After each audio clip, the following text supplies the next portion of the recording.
Are you deaf? I said left. You're nobody. You hear me? A nobody. The light was red. The car dead still. Grant Ellison leaned up from the back seat, lip curling, and jabbed a finger at the back of the driver's head. His arm came up. The cup left his hand. Hot coffee arced through the dark, brown and steaming, into the man's face. The driver did not move. He only closed his eyes.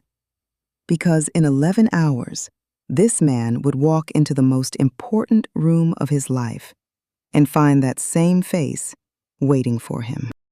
What do you do when a stranger decides you are worth nothing? When a man looks at you, at your hands, your accent, your job, and decides you do not matter, that you cannot touch him, that he can say anything he wants, and you will just have to take it. Do you shout back? Do you swallow it? Or do you say nothing at all and let the morning do the talking for you? Tonight you are going to meet two men. One threw hot coffee in another man's face over a wrong turn and called him nobody. The other wiped his face, said not one word, and drove home. And by 9 o'clock the next morning, only one of them still had a future. If stories of betrayal and justice move you, take 1 second right now and subscribe.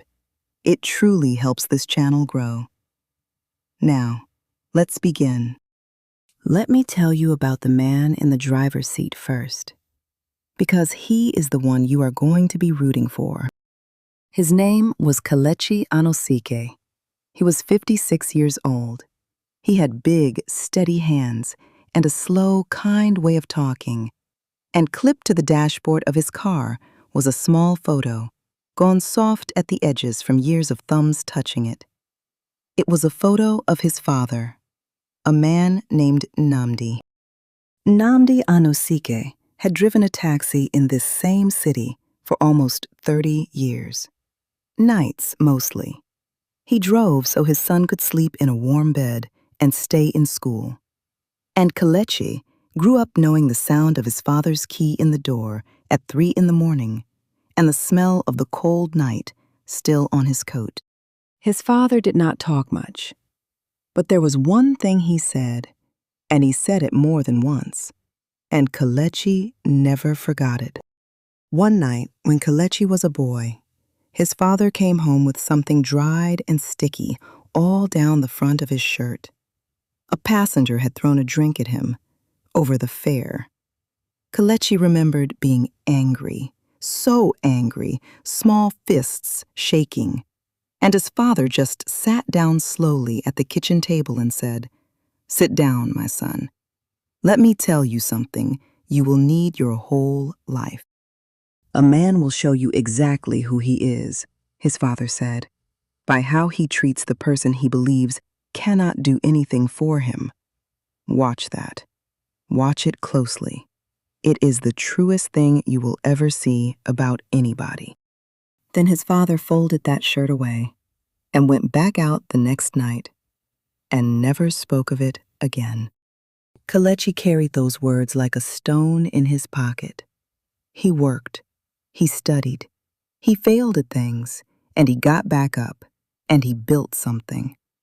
And here is the part that the man in the back seat did not know. Kelechi Anosike was rich, not comfortable. Rich.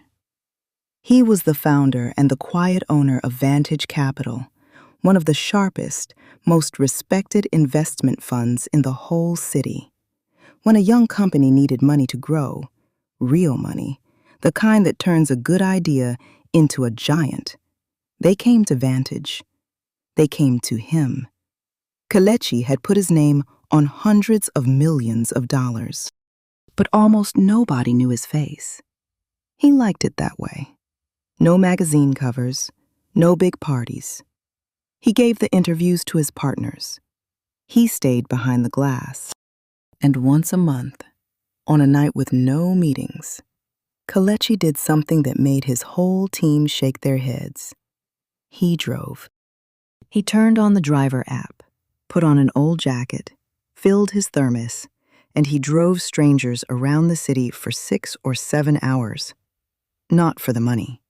The money he made in one night of driving would not buy lunch for his real life. He drove to remember, to feel the wheel his father held for 30 years, to keep himself from becoming a man who forgot where the bottom of the ladder was. But there was a second reason, a quieter one, and only he knew it. Over the years, Kelechi had learned something. The founders who treated a driver like a piece of the furniture, who talked over him, snapped at him, looked through him, those were so often the very same people whose companies rotted from the inside, who screamed at their staff, who lied to their partners. He had seen it again and again. And more than once, a founder had sat across a shining table from him, begging for money, never knowing that the nobody who had driven them home a month before was the very man now deciding their fate. Kelechi had killed deals over it, walked away from good products because of how the person built them treated people who could not help them. His partners thought he was superstitious. He was not. He was his father's son. Now let me tell you about the other man. Grant Ellison was 34, and I will be honest with you. Grant was clever, truly clever. He had built a piece of software that actually worked, that actually helped people. And in a fair world, he would have been proud of it, and that would have been enough. But Grant had never in his life been told no and made to sit with it. Everything came easy, and he decided that meant he was simply better than other people. Better than the man who parked his car. Better than the girl who brought his lunch. Better than everyone who was not, in his own words, a serious person. And Grant had a problem. His company, for all its clever software, was 3 weeks from running out of money.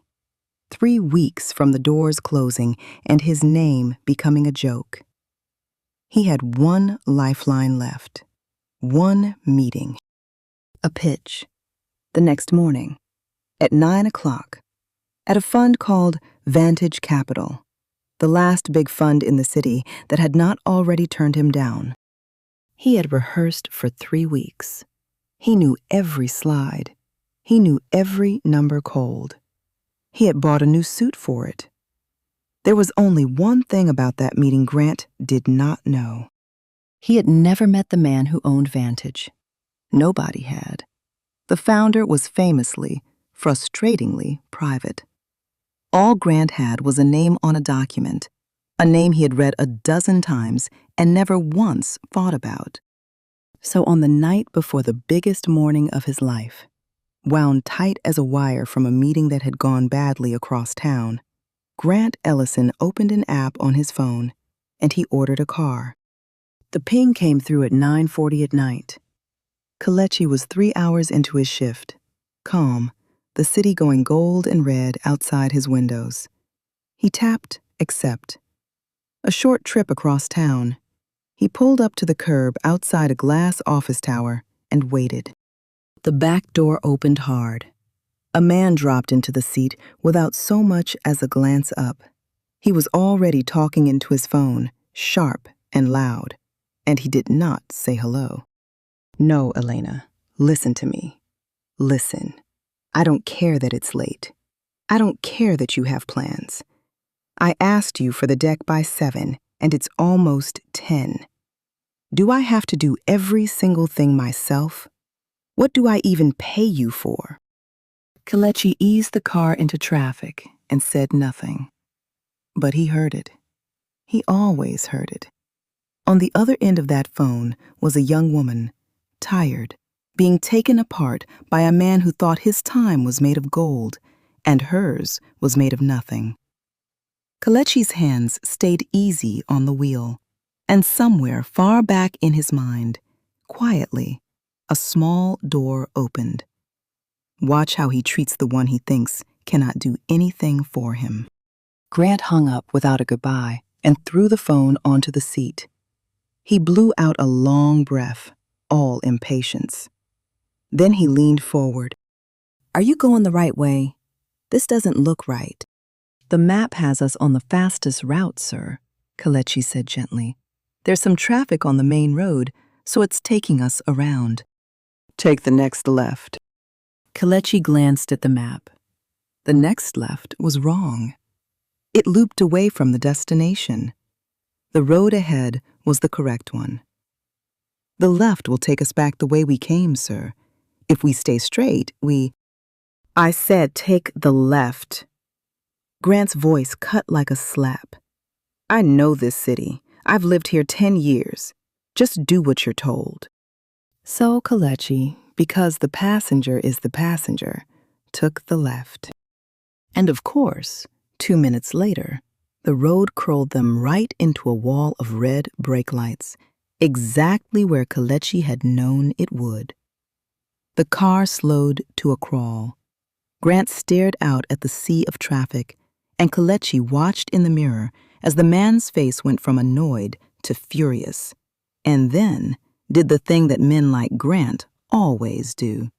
He looked for someone to blame who was not himself. "Unbelievable," Grant muttered. "You took us straight into this. Do you not know how to drive? Is this your first day?" Kelechi did not remind him whose instruction it had been. He simply said, "We'll be through it soon, sir." That gentle, patient voice seemed to make it worse. Grant turned in his seat. "Where are you even from? Your accent. Do you actually understand what I'm saying, or am I wasting my breath?" "I understand you fine, sir," Kelechi said. Calm, level. A man who had heard this before from smaller men than this one. "Then drive like it." Grant sat back. "God, I don't pay you to have a conversation. I pay you to get me home. That's it. That's your whole job. That's your whole purpose." The traffic inched. The minutes crawled. And with every one, Grant wound tighter. Because the truth was, he was terrified about the morning. Terrified of that pitch. Terrified of losing everything he had.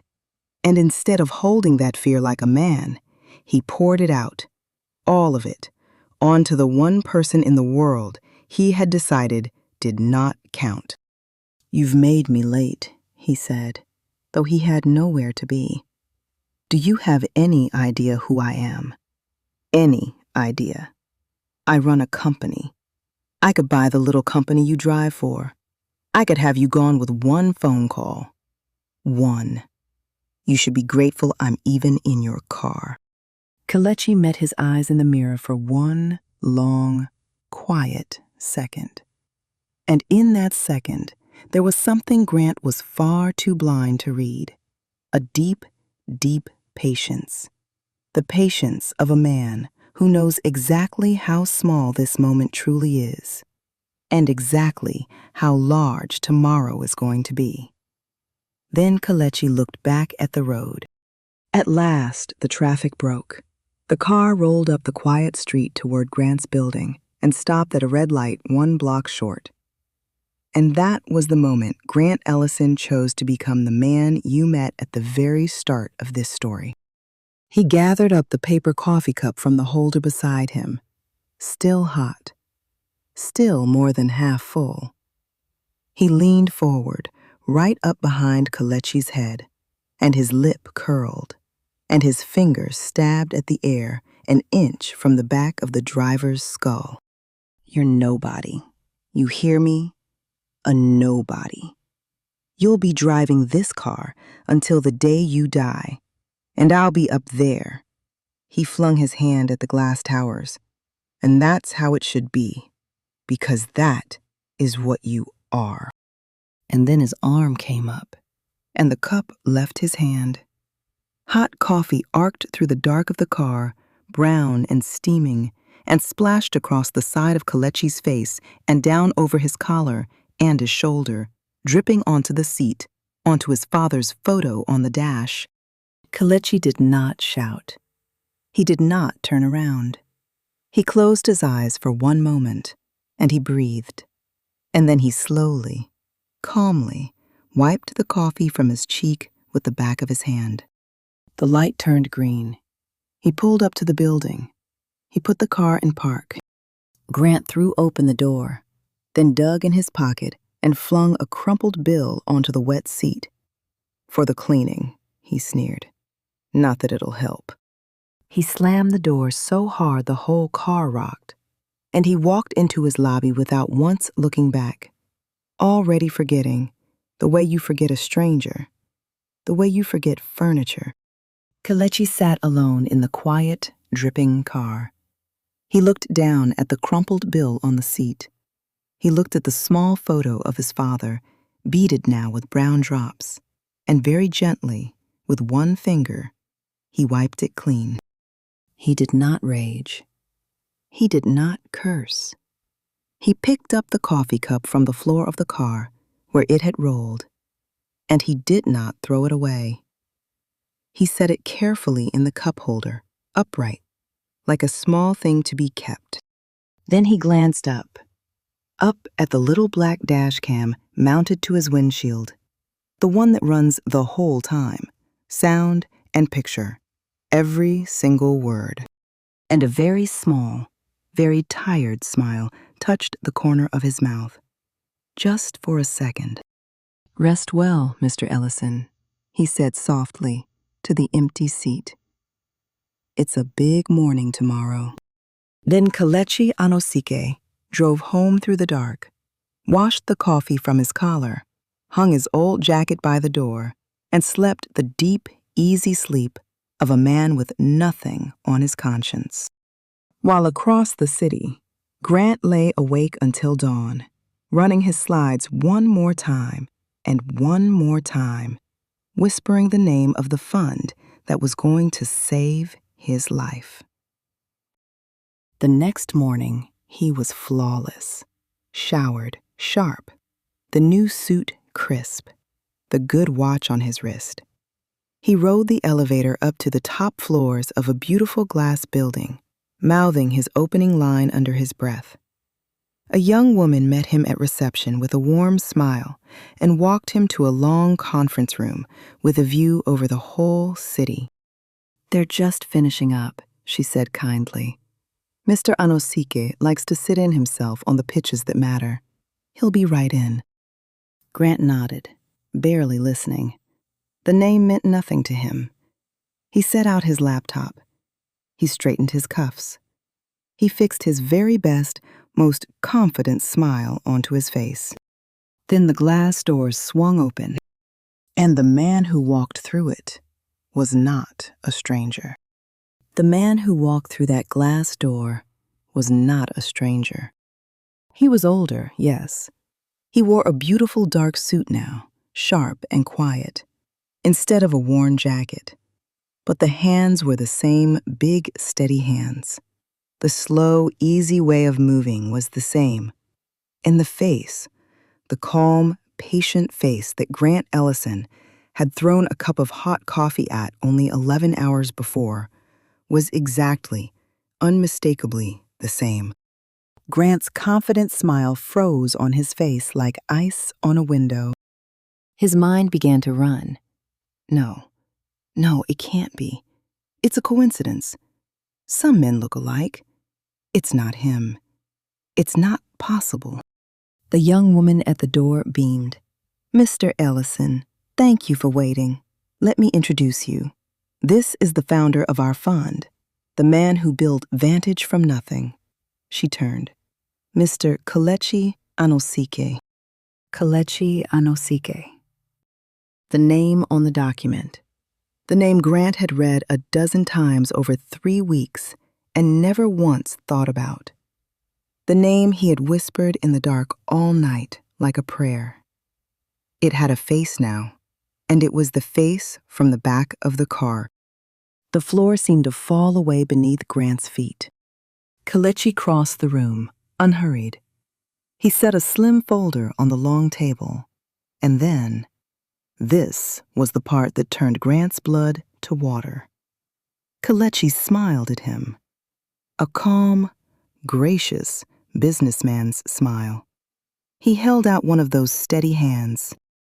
"Mr. Ellison," he said warmly, "thank you for coming in. I've been looking forward to this." Grant took the hand. It was the only thing his body knew how to do. His own hand was cold and damp. Kelechi's was warm and dry and firm. And in Kelechi's eyes there was nothing. No anger, no accusation, no flicker of, "I know you." Just that deep, bottomless patience. And somehow, that was the most frightening thing of all. Because Grant could not tell. Did he remember?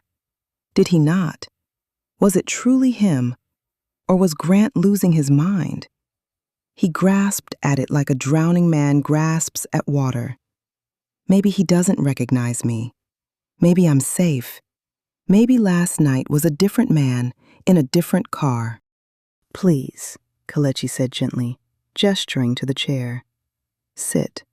Show me what you came to show me. I understand this is an important morning for you." Grant sat down on legs that did not feel like his own. And Kelechi Anosike settled into the chair across the table, folded his hands, and did something small and quiet that made the room tilt sideways for Grant Ellison. He reached over to the tray a young associate had brought in.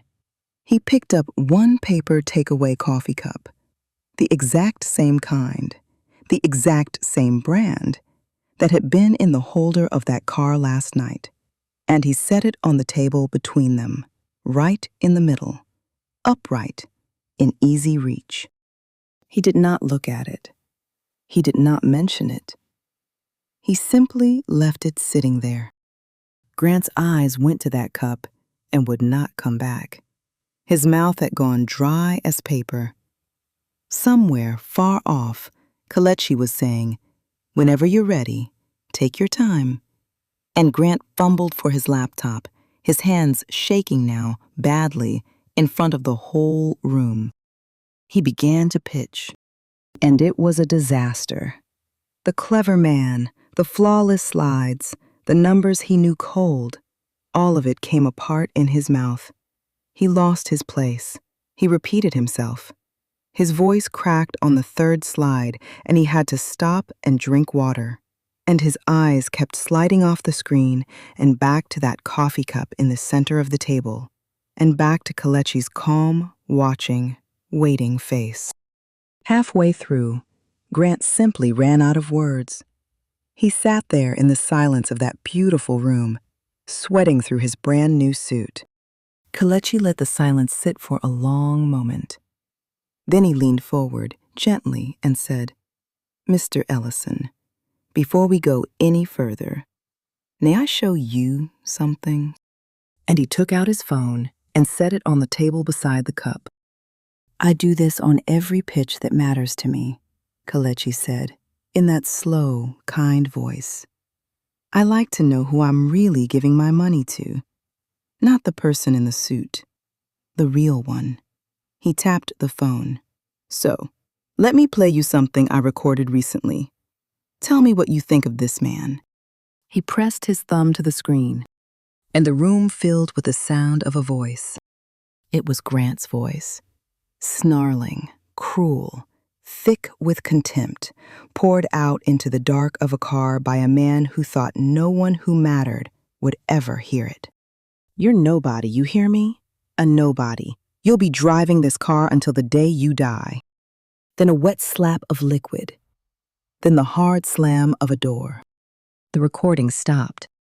Nobody in that room moved. The young associate, Ijeoma, had gone very still by the wall. And the silence that followed was the loudest thing Grant Ellison had ever heard in his life. Kelechi did not raise his voice. He never once raised his voice. "That was you," he said quietly. "Last night, in my car. The coffee you are staring at is the same kind you threw in my face while it was still hot." He nudged the cup 1 inch toward Grant with a single finger. I kept it. I thought you might like it back. Grant's mouth opened. Nothing came out. Let me tell you something you don't know about me, Kelechi went on. And now, for the first time, there was something underneath the calm, something deep and old and immovable. My father drove a taxi in this city for almost 30 years, nights mostly, so that I could sleep and study and one day sit in a chair like this one. He was thrown out of cars, spat at, and had drinks flung at him by more men like you than I could ever count. And do you know what he told me? Kelechi's eyes did not leave Grant's face. He told me that a man shows you exactly who he is by how he treats the person he thinks can do nothing for him. That it is the truest thing you will ever see about anybody. He tapped the phone once more. So I drive, once a month, in an old jacket so no one knows me. And I listen to how the clever young founders coming to beg me for money speak to the nobody behind the wheel. He sat back. Your software is good, Mr. Ellison. I'll say that honestly. It's clever. In a different pair of hands, it might have been something. He shook his head slowly. But I don't put my money into products. I put it into people. And last night, for 11 blocks, I heard exactly who you are. I heard how you spoke to your assistant Elena on the phone, asking her what she was even for. I heard what you think a person is worth once you've decided they can't touch you. He gathered the slim folder, closed the laptop lid gently from his side of the table. The answer is no. It was no the moment you called me nobody. Everything since then has just been me letting you find that out. And here it was, the very same second.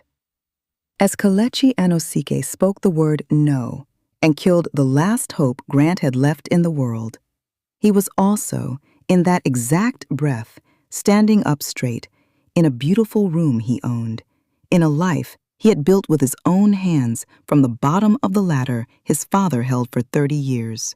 His vindication and Grant's ruin were the same moment.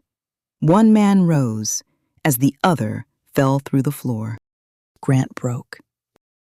Please, he said, and his voice was nothing now, small and cracked and desperate. Please, Mr. Anosike, I was under so much pressure. I wasn't myself. I'll do anything. I'll change the terms, take more of the company, take all of it. Please. I have 3 weeks. If I walk out of here with nothing, my company dies. Everyone loses their... I know, Kelechi said. That was all. I know. 2 words. Not cold, not warm. Simply the truth, laid down between them like the coffee cup. He walked to the door and opened it and held it. You threw a cup of coffee at a man you had decided was nothing, he said. This morning, you found out he held your whole future in his hand. Sit with that, Mr. Ellison. It's the most useful thing you'll learn all year. And Grant Ellison, the clever man, the confident man, the man in the brand new suit, gathered his dead laptop with shaking hands and walked out past the founder of Vantage Capital and could not, for the life of him, meet his eyes. Grant's company folded 3 weeks later, right on schedule. No last fund came to save it. Word travels in that world, and though Kelechi never told a soul what had happened in that room, he was not that kind of man. It did not matter. Grant's own panic had done the work. He had walked out of the biggest pitch of his life and never recovered his footing. The doors closed. The name that was going to be famous became, instead, a quiet lesson people told each other. Talented, brilliant even, but something rotten underneath. Couldn't build anything that lasted because he couldn't hold on to anyone. He tried to start again, of course.